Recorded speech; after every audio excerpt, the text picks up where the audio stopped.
Hai hai hai, Assalamualaikum, selamat pagi.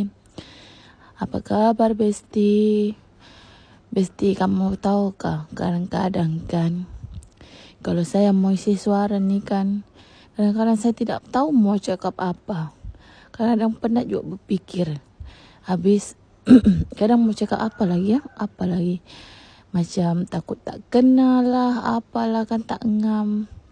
Jadi kadang-kadang tuh macam tak boleh bercakap Besti kalau tengah merakam tuh.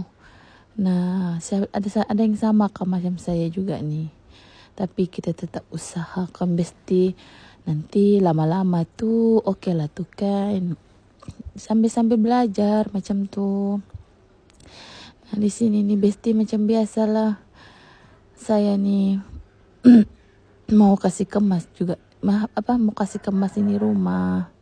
Nah, kamu tengok dah tuh kalau saya bercakap tuh Besti. Kadang-kadang lain ayatnya tidak tersusun. Harap maaf lah ya. Jadi kamu paham-paham lah.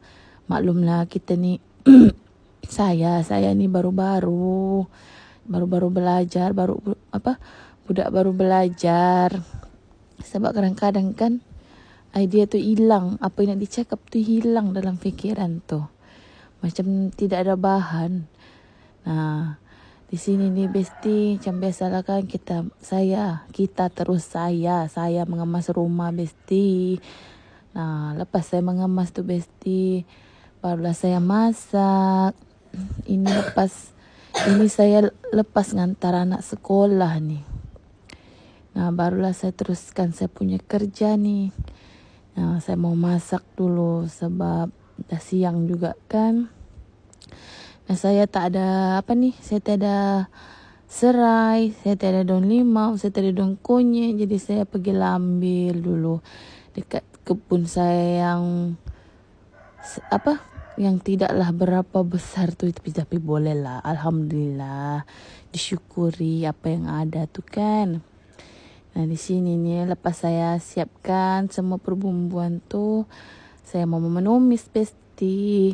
Sini saya mau masak ayam masak lemak. Nah, sebabkan ada terung saya yang tu hari saya panen tu, dia jika saya kasih masuk lah, ingat kan kasih masuk ke sini juga, sama saya mau tambah sayur kacang panjang sikit. Nah Besti, kalau kamu dengar bunyi ayam tu, maklum lah ya, suara ayam tu memang kuat pula bah. Selalu terakam dalam saya punya video ni. Mungkin dia mau menyumbangkan suaranya, mungkin tu Besti. Ndak apalah kan. Nah Besti, di sini saya sambung lah. Saya ayam saya ni saya sudah kasih santan. Nah, ini terong yang tu hari Besti.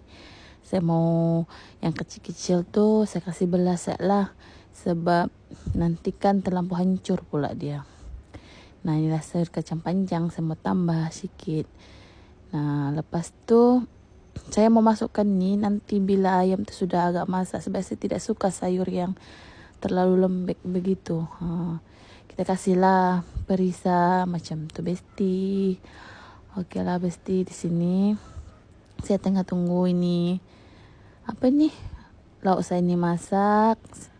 Baru saya masukkan terong dulu awal. Bila dah mau hampir saya masak, baru saya letak kacang panjang. Okeylah Besti, sampai sini dulu video saya. Okey, bye bye.